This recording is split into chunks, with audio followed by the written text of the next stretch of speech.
Okay, I think we'll just make a start. So people will just carry on popping in, but I just want to say good afternoon to everybody and welcome to our Anti-Racism Roundtable. My name, if you haven't met me before, is Sarah McMillan, and I'm a professional officer with SASW, the Scottish Association of Social Work, which is part of SASW UK. This event has been planned in partnership with SASW's Anti-Racism Advisory Group, or ARAG as it's otherwise known, which is a collection of passionate social workers at different stages of their careers who share a common goal of reducing the negative experiences that they or their colleagues have due to racism, either in work or in education. And the group is really helping shape SASW's work in this area. So I'm delighted and honoured to have worked with the group to pull this roundtable together and to have been chosen by them to be your chair for today. There have been events going on across SASW and across the world this week to mark World Social Work Day, which always falls on the third Tuesday in March. And the theme this year is respecting diversity through joint social action. And the 21st of March was also International Day for the Elimination of Racial Discrimination. So we thought that this was an excellent opportunity to highlight the action that's been taken to promote anti-racism in the social work profession in Scotland and to facilitate a discussion of what still needs to be done. So to help us have this discussion, I'm delighted to be joined today by a panel of representatives from different social work organisations. And I'll introduce them all shortly and invite each one to tell us about what their organisation is doing to promote anti-racism. But I'd like to start just by going through a brief timeline of the work that SASW has done to raise awareness of racism in the profession. Like many others, we were galvanised into action in 2020 when the public murder of George Floyd flooded our news channels. Anti-racism rose to the forefront of many discussions, and lots of organisations began to examine their policies and their practice. And at SASW, we set out to try and establish what our members' experiences were. At the end of 2020, we co-produced a survey, which was completed by social workers and social work students across Scotland. And in March 2021, we held our first roundtable, which was an opportunity for social workers to share their experiences and their ideas about how to achieve positive change. And in that same year, we published our report, Racism in Scottish Social Work, which highlighted the extent of the issue and the impact that racism has on our colleagues who experience it. Following that, we formed our Anti-Racism Advisory Group so that we could plan meaningful action to promote anti-racism. And in April last year, we launched our first Anti-Racism Action Plan. And together with our ARAG members, we've facilitated workshops and we've presented at conferences in a bid to raise awareness and promote discussion. As the Professional Association for Social Work, SASW doesn't have the influence or the authority to impose requirements on organisations to be anti-racist. Rather, we see our role as largely one of raising awareness and campaigning with others for change, placing our members' voices at the forefront of this. In June last year, we began to bring together a stakeholder group to look at what's needed to effectively embed anti-racism across social work education and workplaces. And this work is ongoing with the plan that SASW will be the secretariat for this group. And the work that we're doing is feeding into plans for the proposed National Social Work Agency.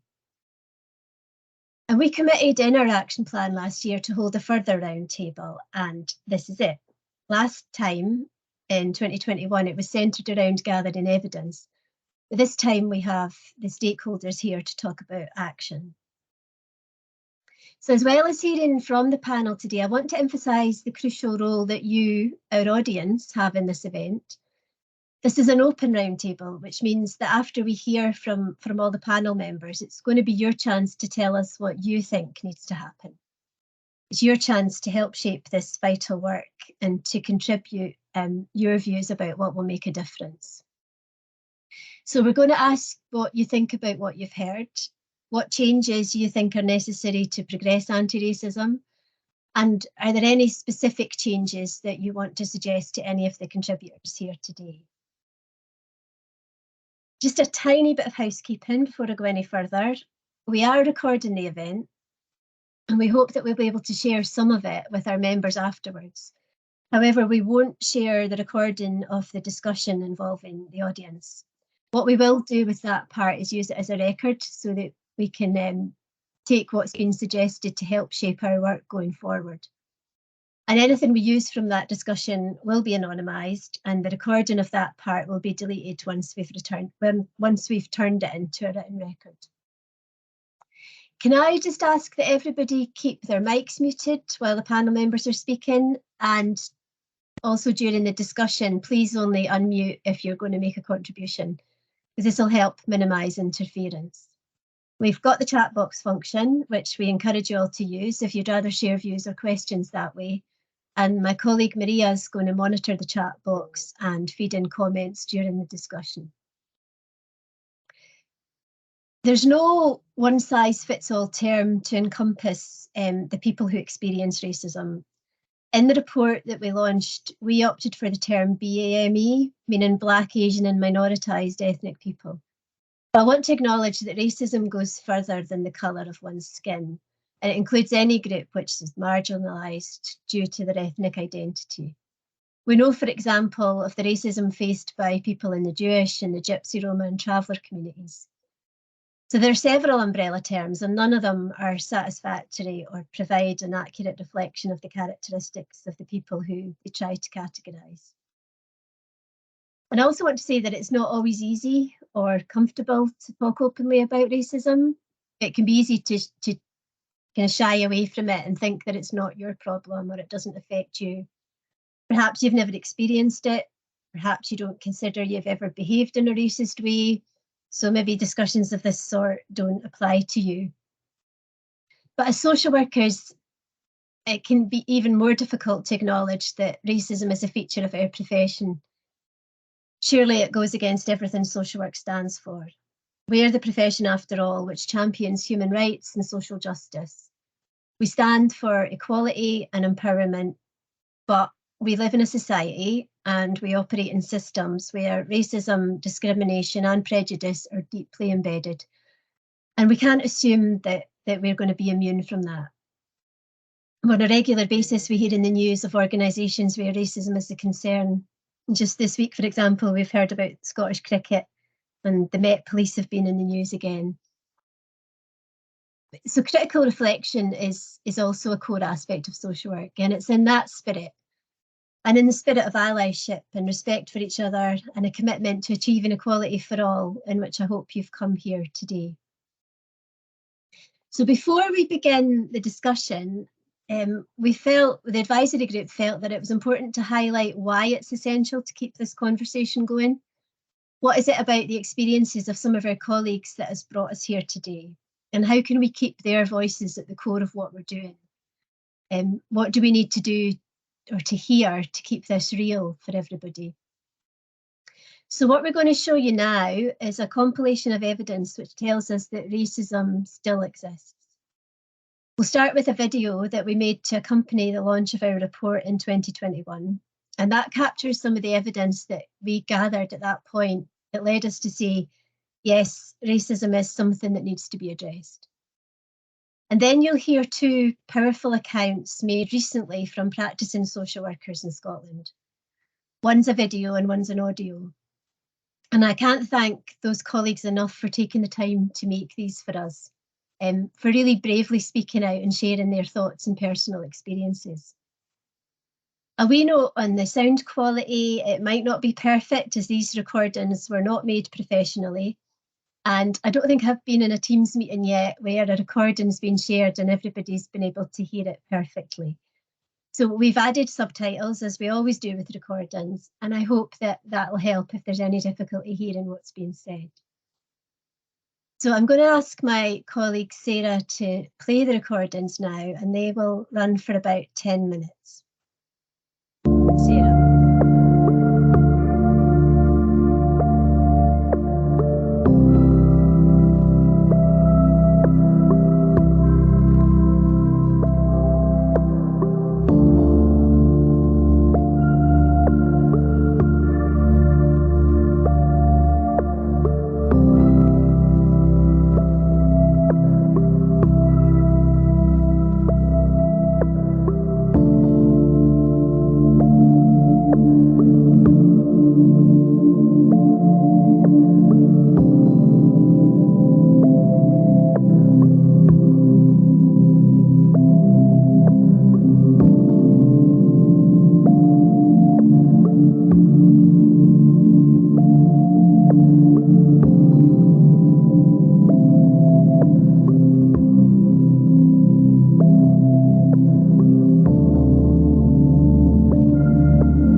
Hello, everyone. My name is Ajoke Anwobiogbon. I'm a social worker in Scotland, and I would like to share my experiences of racism as a Black social worker. Thank you to British Association of Social Workers for this opportunity and for extending this to us to share our experiences. So I've had a few experiences in Scotland. One of which I will talk about is I went for an event, a social work event that I was nominated for to win one of the. I was nominated and then selected to as one of the categories for the day, and we were meant to do like a presentation. And when we got to the event, very lovely event, beautiful event, very nice. I enjoyed myself. I was feeling very good with myself. But obviously, it was so obvious that I was the only Black person of everyone that was selected at that event. So I was kind of like at the center. So it was really obvious, and very lovely event. And a lot of people had very good comments to say about me and telling me, oh, well done, well done. I enjoyed your presentation. That was good. That was, just a lot of good energy, good vibes, good comments. But then after the event, I was kind of, I think I was going back to my hotel room for the day because I traveled down to that event, and someone just made a comment and pointed me out that, oh, that was the Black girl that was on the screen. She was one of the people selected, and the person next to her said, by the way, what business does a Black person have to be nominated for a Scottish award, something along that line? And for me, I think I was really shocked because it was a social work event, and yeah, I didn't expect it. So immediately, the kind of energy that I had, the good vibes, I was so excited. I was feeling so honored and privileged. Having that kind of comment just really, and that was going to be at the beginning of my social work career. So that was really just, yeah, it was like someone burst my bubbles. And to be honest, I found that kind of really affected me because on the job, I find myself trying to overcompensate because I don't want anyone to have any comment, any negative comment about my work. So initially, I was putting in extra hours and just trying to, overcompensate. But, I had to just tell myself that no, self-care, you come first, irrespective of what anybody says or what anybody thinks. As long as I'm doing my job in a professional way, living the values of social work, doing my best, that's it. I don't have to live in fear of what people will say because of the color of my skin. Another experience of racism that I've had, sometimes I go to clients' places and I've been told, a client once told me that I can't trust that you are a social worker because you are Black. Tell whoever sent you to send someone else to me. I don't want to continue this assessment with you because the person couldn't trust that I'm a genuine social worker. I've also had people tell me, I can't hear what you're saying, leave my house. I've had another person tell me, oh, I can't speak with you because you're Black. I need to ask for permission before I speak with you. I've also had, in fact, this one happened very recently. Like, I can't give you the dates, so this cannot be traced, but this happened very recently. I went on a joint visit with a colleague of mine who is white, and she went with me to observe. I was going to do an assessment of needs, and the client completely ignored me and was just talking to my colleague who was observing. So all the questions I was asking, she was not responding to me. And then she was just engaging with my colleague and cracking jokes and, just so those are some of the things that, have experienced in Scotland as a social worker. And yeah, thank you once again to the British Association of Social Work for giving us this opportunity to share experiences. We hope that things will get better as we continue sharing awareness and keep doing the work. I think social work on its own is a very stressful job. The job on its own is stressful, and this additional things having to deal with things like racism just kind of makes your life harder, isn't it? So thank you once again for letting us know that our voices are heard. Thank you. Take care. Bye now.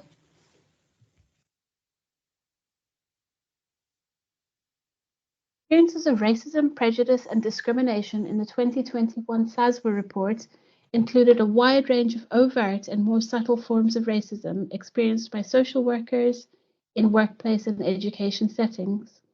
In reflecting on those experiences, I too am familiar with being overlooked, with having requests ignored, with having my ideas attributed to someone else, or even others sharing my ideas with me as if they were their own. As a mixed ethnicity woman and social worker, I'm aware of the paradox of both invisibility and hypervisibility in different settings.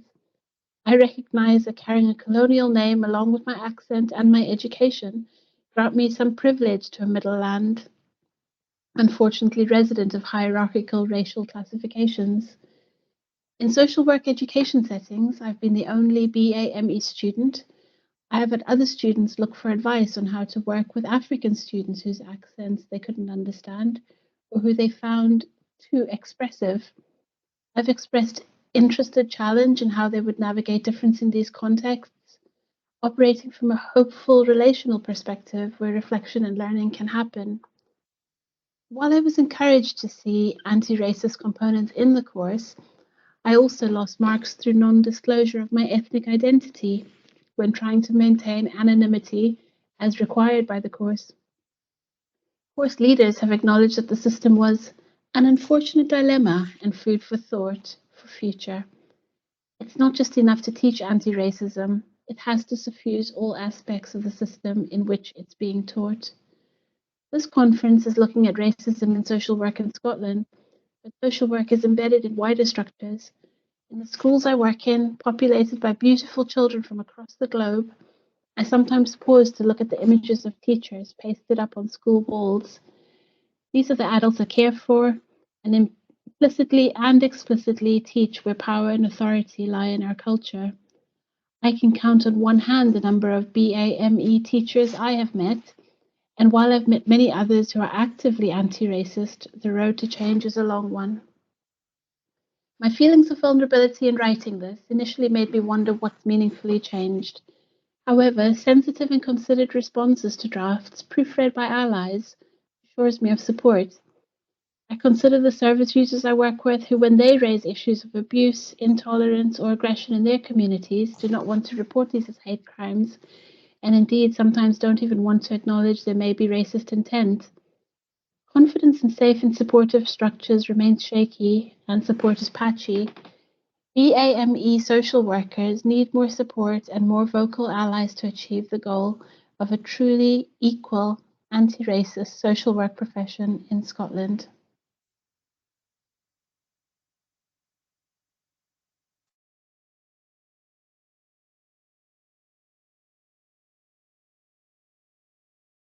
I don't think we can overestimate the courage that it takes to speak up like that. So thank you to those who contributed to those recordings. And they really helped to serve as a reminder of the need to continue this important work so that these experiences can become a thing of the past. So thank you to all those who have shared their experiences with us through the survey, through the roundtable 2 years ago, and more recently. It's really honest and thought-provoking to hear from people directly like that. I'm now going to invite our panel members to speak. They've each been asked to prepare roughly 3 minutes. I'm sure they could all easily speak for much longer than that, but I hope it'll give enough time to get a flavour of the work that everybody's involved in. And then we'll all get involved in the conversation after that. So can I ask the people in the panel to keep their cameras on, but can I ask everyone else just to turn their cameras off for just now? And we can turn them back on again once the panel have finished their contributions. So first of all, I'm delighted to introduce Winnie Lawanda. Winnie is a practicing social worker and she's a member of our anti-racism advisory group and is actively involved in shaping anti-racism in her own local authority as well. So Winnie, over to you.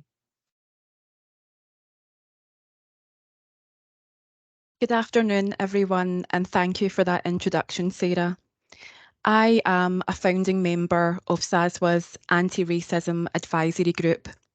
The group formed in January of 2021 and developed in response to SASW's Racism in Scottish Social Work, a 2021 snapshot report, which highlighted the racism, prejudice and discrimination present within both educational and practice settings.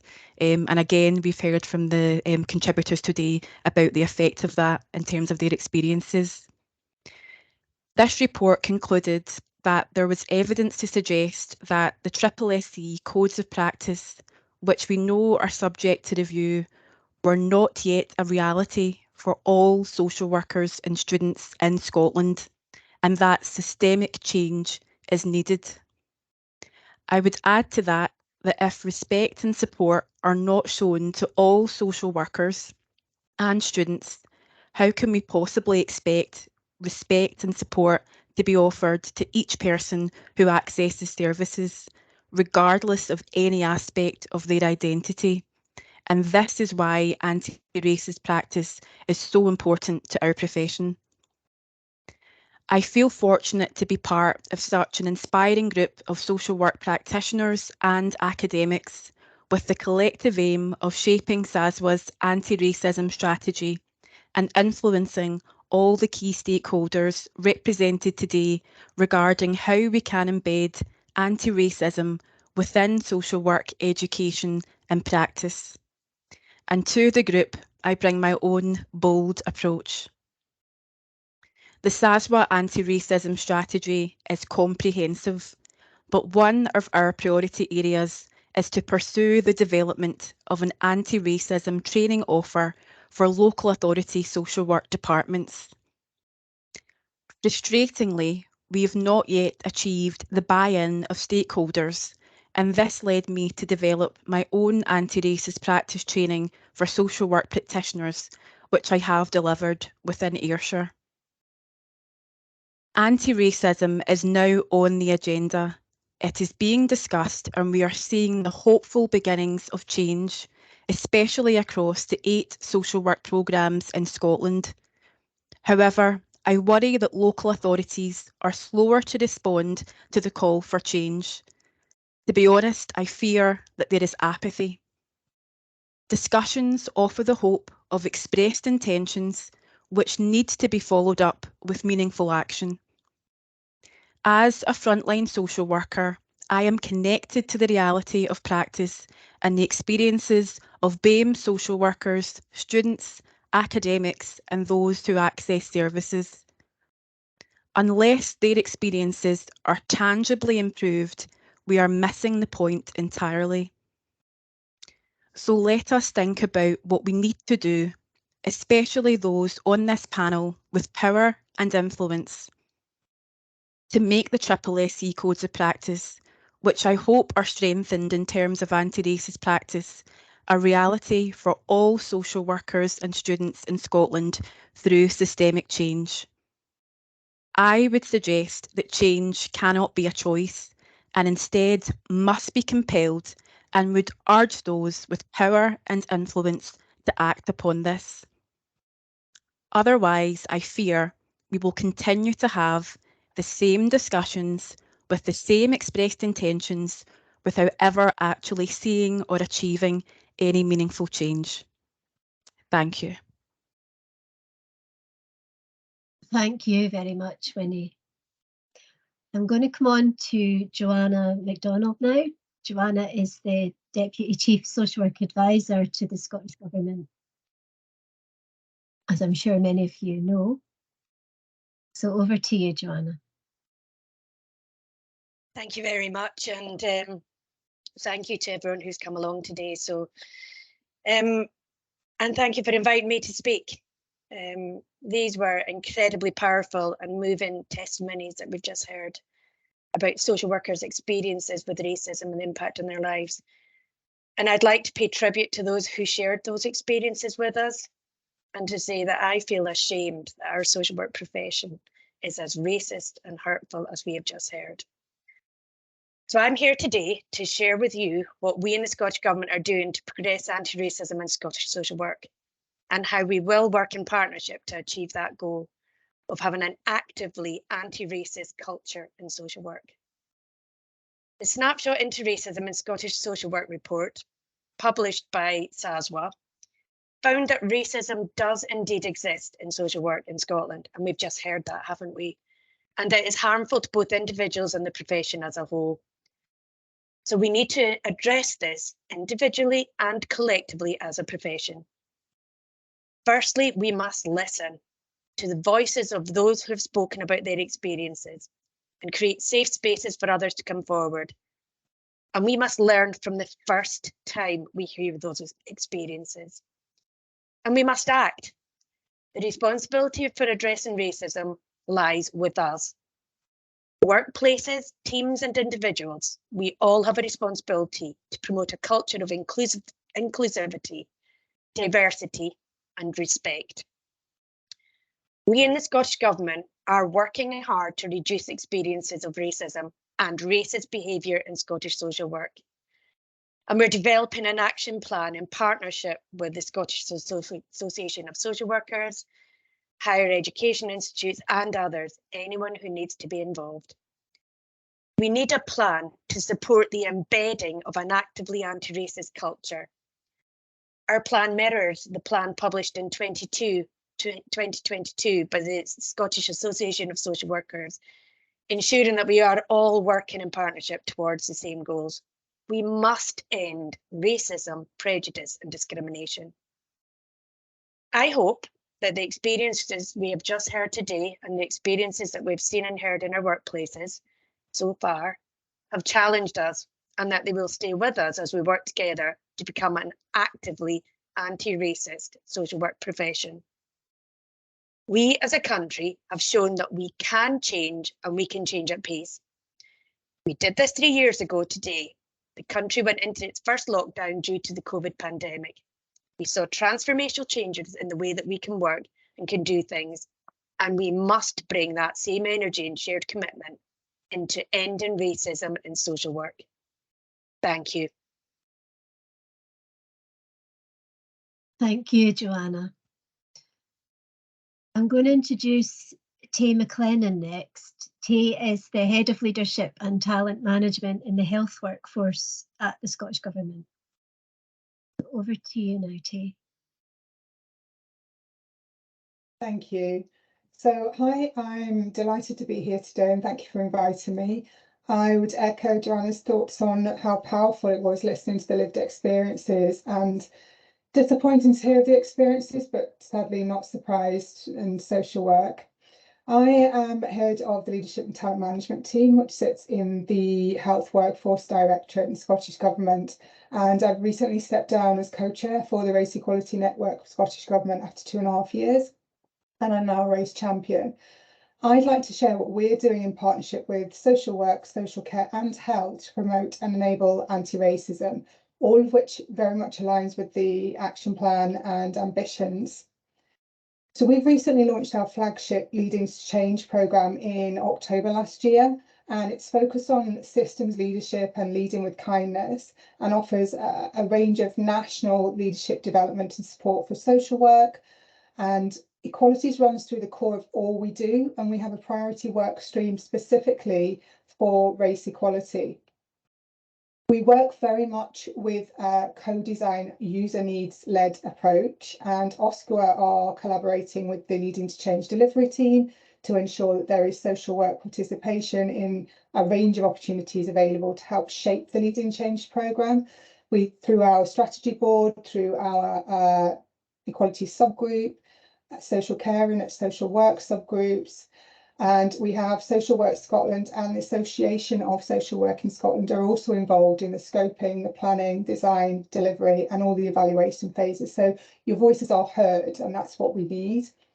Over the course of the next year, we're working on a number of activities in our race equalities work stream, which very much align with priority areas in the action plan. And all of these details and programmes and events can be found on our website. But basically what we have live and up and running are diversity blogs. So we've started publishing a digital diversity blog series that includes leaders at all levels and also allies across social care, social work and health sectors, whilst also encouraging that peer and shared learning with other sectors too. Thanks to Winnie, it's good to see you, and also Toyin, correct me if I'm saying this wrong, Adinugba Okapeji for contributing blogs on behalf of social work sector to date. We also have our Diversity Coffee Connect programs. So we recognise it's really important to be able to connect the workforce, to have in safe spaces where people can connect and get comfortable having uncomfortable conversations, particularly for non-minority ethnics. So we're there to do the connecting, facilitate structured conversations and discussions around diversity and inclusion. And then coming up very much in our development stage at the moment is plans to host a diversity conference for networks and staff working across sectors. So social work, social care and health, again, to encourage that connection, to promote good practice in the areas where there's effective network development happening, the peer support, the sharing of lived experiences, and then working with employers to build more inclusive workplaces. We're also looking to promote allyship by developing a diversity allyship programme to support minority groups and line managers, and then looking to develop a programme for diversity leadership at all levels, and that's to embed the leadership values of kindness and compassion and collaboration at all levels of the organisation and all stages of the employment journey. So that's what we are doing across all sectors, but you know, we have made a targeted reach into social work and social care to make sure voices are heard, because that's not always the case when we're looking at national level programmes. So everything is available for social work workforce. Thank you very much, T. Just a reminder that we'll all get a chance to comment on what we're hearing once we've finished all the panel contributions. So I'm going to move next to John Traynor. John is Chief Social Work Officer, the Chief Social Work Officer in Renfrewshire and Head of Childcare and Criminal Justice. And he's also here in his capacity as Vice Convener of Social Work Scotland. Over to you, John. Thanks, Sarah, and thanks for the opportunity today to come and contribute to this really challenging subject for social work. And I think it's a challenging subject for social work because, as you highlighted in your own introduction, Sarah, we're a profession who claim that we operate in an ethical way. We're a profession who claim that we champion disadvantage and that we challenge discrimination.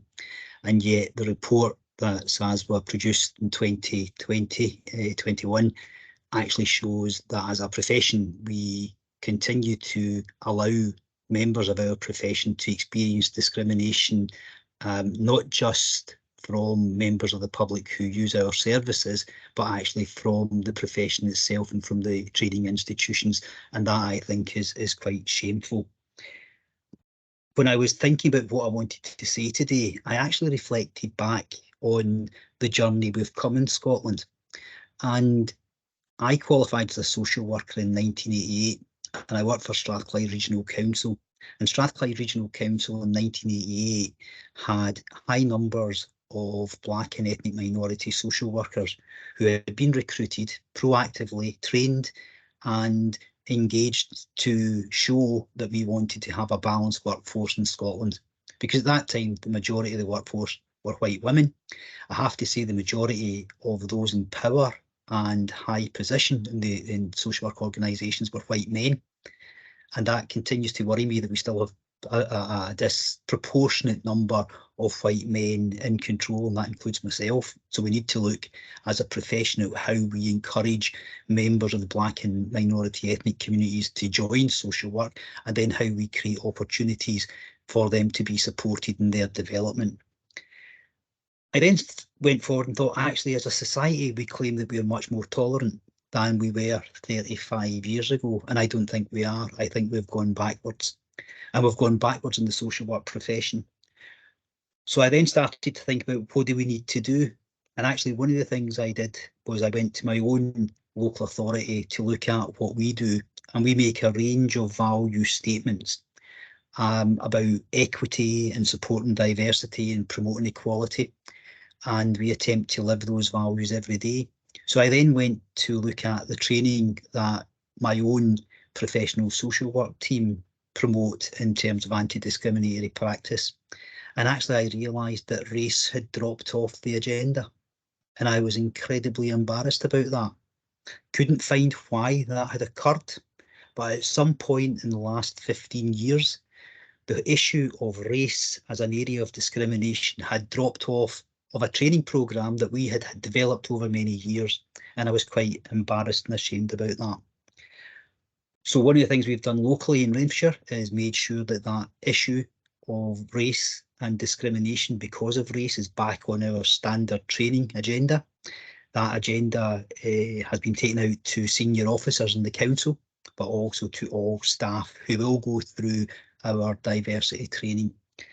In Social Work Scotland, we have been reflecting back on our own values, our own statements, and we recognise that we have a gap, that we have not had a statement about challenging discrimination because of race on our website for a while. So we are currently working on that. And this morning, myself and Joanna were in a room with 32 senior chief social work officers, the office of the chief social work advisor, looking at our values and beginning to see where our priorities are.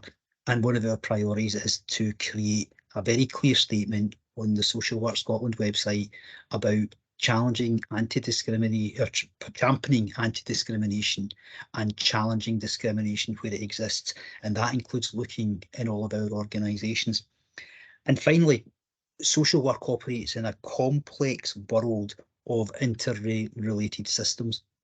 And actually many of those systems are institutionally racist. And social work in the past, I think, has stood up well to those institutionally racist organisations and challenged those organisations to be better. And we stopped doing that.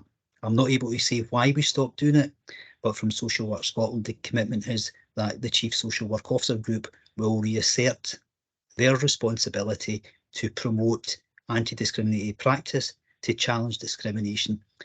And actually, I was really embarrassed with a couple of statements that were heard on the video. Members of our staff should feel safe and secure in their workplace to speak to their senior managers and not to have their experience diminished, and not to be told, for example, that your experience of racism is the same as being exposed about a comment about weight or gender. It is different and should not have been marginalised and minimised in that way. And we need to learn from that. And Social Work Scotland are on board to do that. Thank you. Thank you very much, John.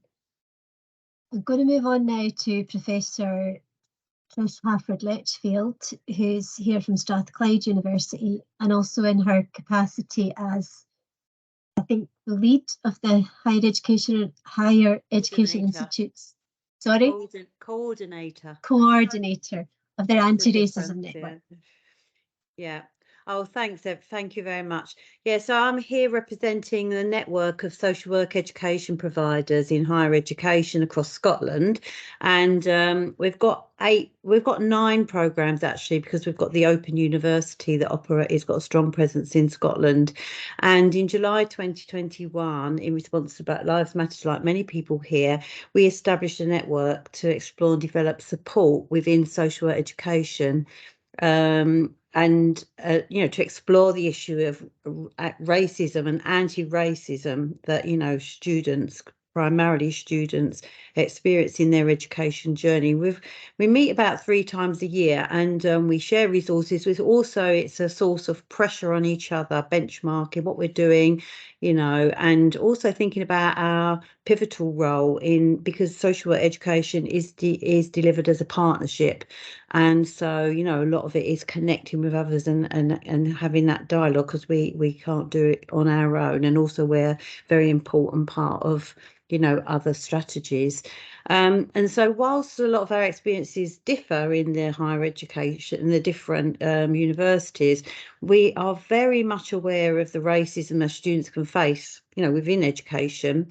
And I think really one of the things that we can do is to build a climate of trust and confidence, you know, to encourage students to identify specific incidents, and we can see trends. And it's something we're really focusing on, because if you think about it, you know, it's not unusual for Black and minority ethnic students of colour to be in an absolute minority in their cohort and in their programme.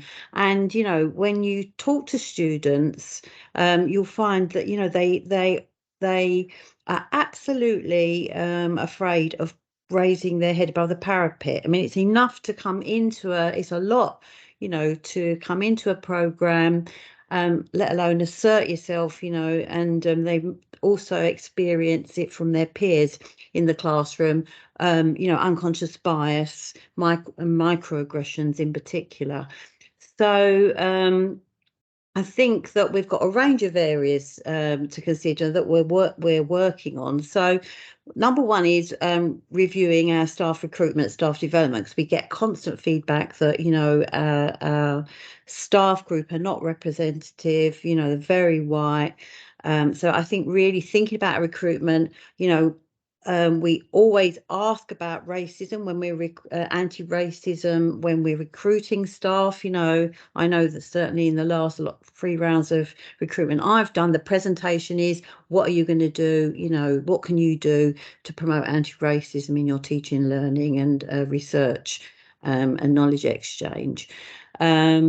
So we also need to we're reviewing and changing our student admissions processes to make sure that we identify the specific needs of students as they enter the programme. Also, what is the message out there about who can be a social worker, why we need you in the workforce, you know, capitalising on what students bring with them, their diverse journey into social work. Because, you know, the profession is very much about inclusion, and lived experience is so important in the profession. Decolonising the curriculum, how inclusive and ready is our social work curriculum? You know, obviously things like, you know, child development, the, you know, privileges, white Anglocentric and colonial knowledges, but not only the knowledges that we use or the research we rely upon, but it's also our approach, our pedagogies, you know, in fostering peer support, enabling students to be heard and to bring their own experiences into the curriculum. There's already quite a few positive initiatives within higher education, you know, where we've done decolonising curriculum and involved students in developing the tools and leading and staff-student partnerships in doing that work. I mean, in a way, anyone can do decolonising through a tick box. This is also the processes as important as the outcomes as well, and also thinking about intersectionalities, the pedagogies that we use, and you know, and making sure that we include Indigenous social welfare practices, engaging service users, you know, from different backgrounds in our and from our communities in our service user involvement strategy. We know we need to address the outcome and attainment gap between white students and Black and minority ethnic students of colour, but we need to get behind why there is that attainment gap. And one of the most significant areas that we see is in fitness for practice procedures. And recently we did facilitate a national discussion on practice learning. And I think one of our problems is that we've got a lot of anecdotal evidence. We need to drill down and collect that evidence and put it in front of us, you know, and really find out what's driving, you know, this lack of these students being problematized and punished, in essence, you know, for their difference. And what are the systemic barriers? What are the kind of things that are going on in practice learning, and the work that Winnie's doing as well. So it's so important for us to have that partnership with practice educators, with those that provide our practice placement, so that we, you know, don't go into defensive strategies, and that we make sure that we surface and really work through some of these very difficult and challenging issues. As educators, we're trying to play our part in fostering dialogue and anti-racism. I think it's already been talked about how we need to move from dialogue to action. That's something I always struggle with, you know, actually having clear outcomes of the work that we're doing, instead of just keep talking about it. So moving into action-oriented in social work partnerships is really important if we're going to go somewhere. And I just wanted to add, as a little plug here, is that we are hosting a joint social work education UK and international social work conference in Glasgow in June. And we've gone all out to encourage submissions on anti-racism throughout the UK. We've got such a fantastic strand of workshops, tools, you know, so do try and come along, or if you're in the local authority, send somebody from your team for the day to, you know, get energized and learn from others. Do come along. Get in touch with me if you want a little discount, if that's an issue. I'm sure we can help out. Thank you, Trish. Are you able to post a link to the conference in the chat? I will, yes. Thank you. Okay, I'm now going to move on to Neil MacLeod, who is the Policy and Equalities Manager at the SSC. Thank you, Sarah. And that was a really powerful start to the conference earlier. Thanks for the contributors who shared their time experiences with us earlier. Yes, I'm Neil MacLeod. I'm the Policy and Equality Manager at the SSC, Scottish Social Services Council, or SSC from now on. I'm joined by Brian Smith as well, so my learning and development team. And I'm sure most people are familiar with the SSC, but just in case, we are the regulator for the social care, social work and children and young people workforce in Scotland. We register over 166,000 workers, and that figure includes around about 10,000 social workers and around about 2,000 social work students. So that gives you a little bit of the idea of the scale, perhaps. We bring varied roles to this. We have our role as a public body, we have our role as a regulator, but we also have our role as an employer, because many of our staff are social workers too. And I want to use the next few minutes to just talk a little bit about some of the work that we're doing to tackle anti-racism in social work settings today. Now, one of the areas that's already been mentioned up front was the one that Winnie referred to, which is the codes of practice for social service workers and employers. You know, the codes are quite clear, or we think they're clear, that discrimination is unacceptable, and employers need to put systems in place to promote well-being and to support diversity. But we hear the call from Winnie and many others about the need for us to do more to make sure the codes are realised and that they do have a stronger emphasis on anti-racism.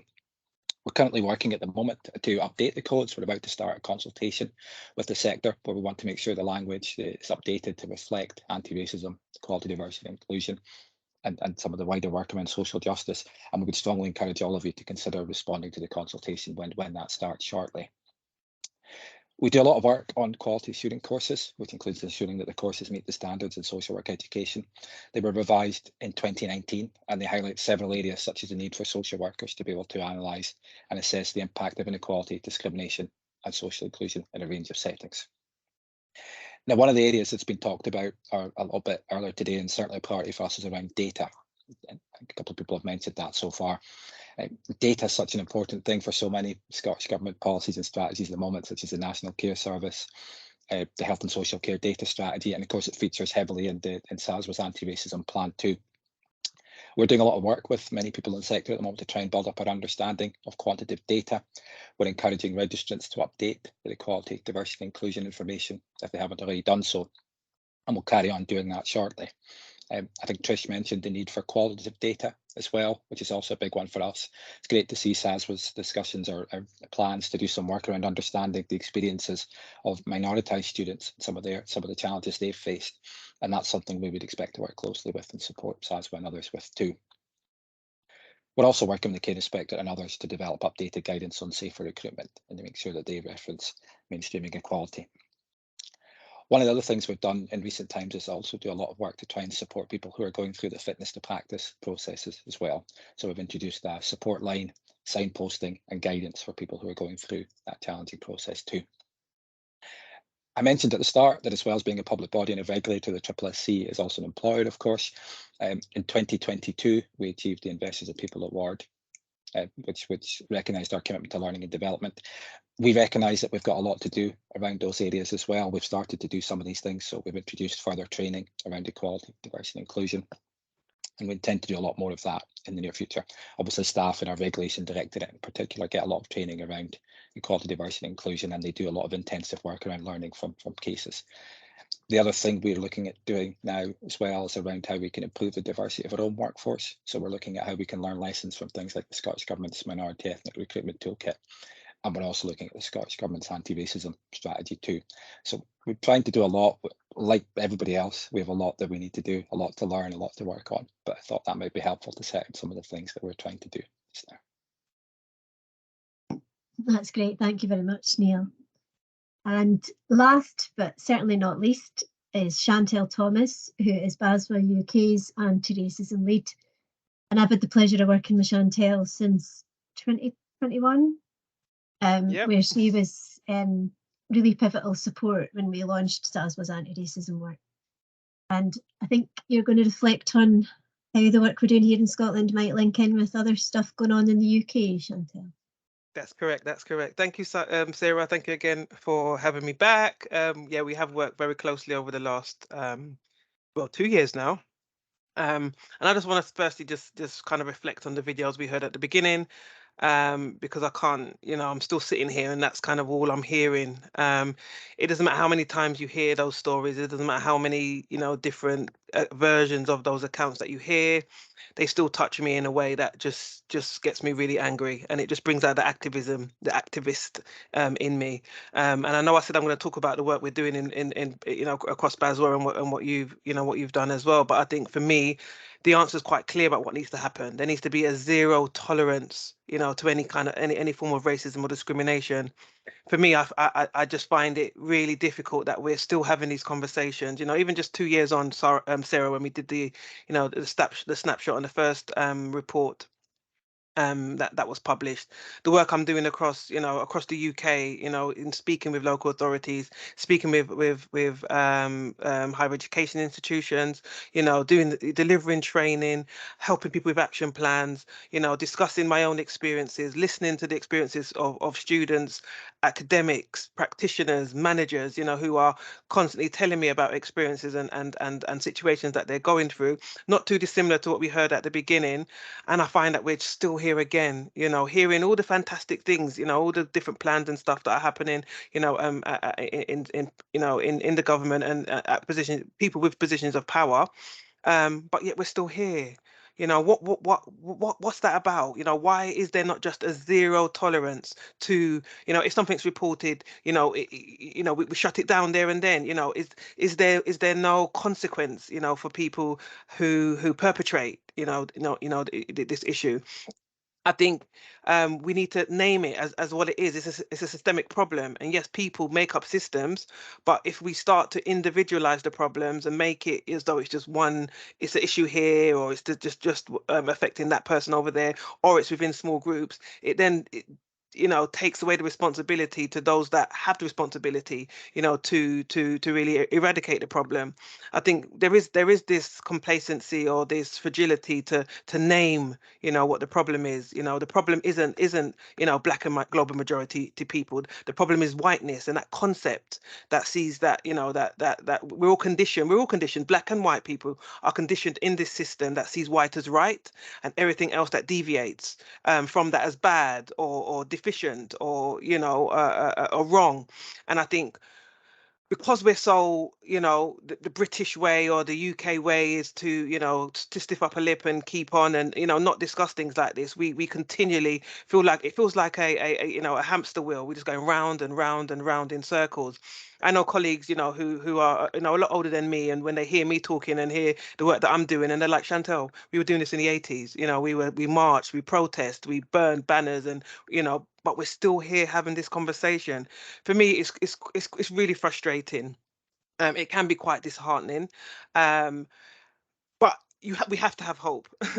And I think what gives me hope is the fact that, yes, we're having this conversation now, and we've got top people here listening and hearing, and you know, with a lot of key plans and key actions in place. But what happens now? What happens when we all log off at 3:30, and we all go back to our day jobs, and we're all sitting down in our silos? There's not enough collective work. There's not enough of that joint up thinking. Everybody is working in their own little area, and there's this reluctance. You know, is it reluctance? Is it the red tape? I don't know what the issue is, but I don't know. To me, it's just plain and simple. You know, people are dying. You know, this is having a detrimental effect on people's mental health, people's emotional health, you know, people's well-being. And I just feel that we need to call it out. We need to call it out for what it is. People need to be supported to do that, and there needs to be a zero tolerance you know, policies, practices in place, you know, across the UK. Other stuff that we're doing as well. So I'm also, you know, involved in arranging a conference, and it's a national conference again. And the whole idea about it is to bring the four nations of the UK together to discuss what is happening across the country, for us to bring that to the centre, to the fore, for people to really share what's happening, and also maybe to get ideas about how, you know, we can, you know, live in a nation where everybody is seen as equal, where everybody, you know, has the right to not have to look over their shoulder, not have to look in the mirror before they leave their house and think, right, how am I going to be viewed today? You know, how am I showing up? What space am I going into, and how do I have to act? So I don't have to, you know, be classified as that angry black woman. Am I too animated? Am I too emotional? All the things we heard from the videos at the beginning. This is my living experience, you know, not lived. I'm currently living it now. So even though, you know, I may be in spaces where I'm speaking to leaders and I'm training and everything else, I'm still Chantel. People still see a black woman first. So I'm still gonna be subjected to the same stereotypes, the same experiences that we've heard, you know, from social workers, from our students, you know. So the activism in me just kind of jumps out. That was the first, that's kind of the core of who I am and what I do.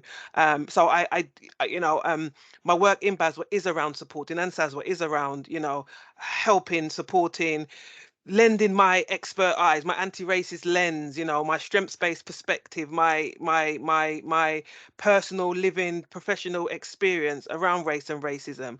But what I'll just leave people with is the key to anti-racism is self-reflection. Yeah, we each have to shine that light internally on ourselves, look at how we have been socialized, look at our own personal biases, our own unconscious ways of seeing and doing, before we can even start to tackle any of the wider systemic issues. Because people make systems. Yes, system needs to change. Yes, system needs to be overhauled. Yes, you know, yes, system needs to be dismantled, but people make systems. So we each have a responsibility. Just like social safeguarding is everybody's responsibility, so is dismantling this issue, this disease. You know, we each have a responsibility, and that responsibility starts with each and every one of us. Thank you. Thank you, Chantel. We're supposed to be joined as well by Rosie Megginson from the Social Work Education Partnership. She's had to cancel at short notice, I'm afraid, but I've got a short paragraph to read out on behalf of Rosie. She wanted to say that anti-racist social work education needs to be at the heart of developing a more cultured and inclusive workforce and workplace. This is important not only so that anti-racism is at the centre of how social work students develop their practice and the social workers that they become, but equally to ensure that Scotland is somewhere where social workers from all backgrounds and cultures feel safe, supported, and do not face discrimination. The Social Work Education Partnership is committed to ensure that anti-racism is at the heart of social work education, woven through the structures that support students in both their classroom and practice-based learning environments. So we've come to the end of our panel contributions.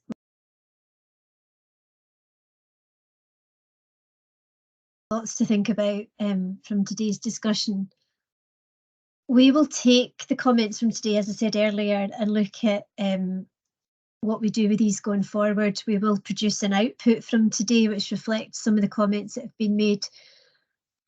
I'd like to ask the panel members, does anybody want to make any final comments before we finish? Is there anything you want to reflect on before we finish up? Joanna? I suppose there's been a number of comments in the chat, and John mentioned earlier on as well about, as a profession, us being really activists and challenging discrimination, challenging racism. It's at the core of why we became social workers. And I think we should each give ourselves permission to actually leave this meeting and be challenging racism in whatever version and form we are seeing it. Because we have to listen to the testimonies, and we can't be sitting here this time next year hearing the same testimonies, brave words from Ajoki and others around their experience.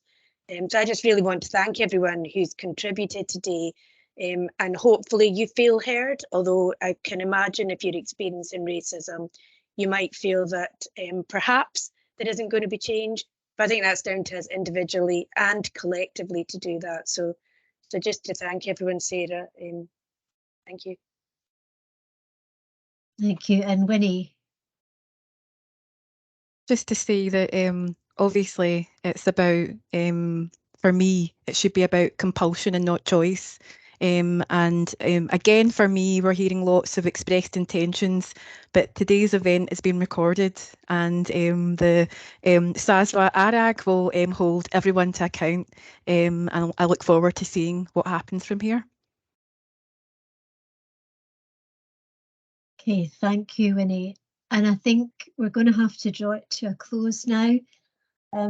As Joanna said, thank you everybody for sharing your experiences, your thoughts, for being here today. I think we could possibly have gone on for another couple of hours today. I know that people didn't get a chance to say everything they wanted to say. I can see from the chat box that there's more to be said. And as Winnie said, we don't want to keep coming back to just saying these things. We need to take some action. We need to move forward. So hopefully today is a chance to galvanise people into action, and we will hope to get everybody back together again at a future point to report on progress and to see some progress happening. So thank you again to the advisory group for bringing this event together, for shaping the work that we do, for holding us to account. And thanks to the panel members who have been so willing to have the spotlight shone on them today and on their organisations, and for bringing some really honest reflections on where we are and where we need to go. And these comments will help shape what goes forward. I know that all the panel members have been listening carefully to the comments that people have made and will take a lot away from today. Anyone who didn't get to express something that they wanted to, or who has further reflections after we leave, please get in touch with SASW, and we'd be happy to hear your comments and add these to the reflections from today and to the shaping of the work going forward. So thank you, everybody. Thank you to everybody who came along, who joined in the conversation. This is not the end of the conversation or the start of the conversation. This is a step along the way, and we will carry on having these conversations. So thank you all.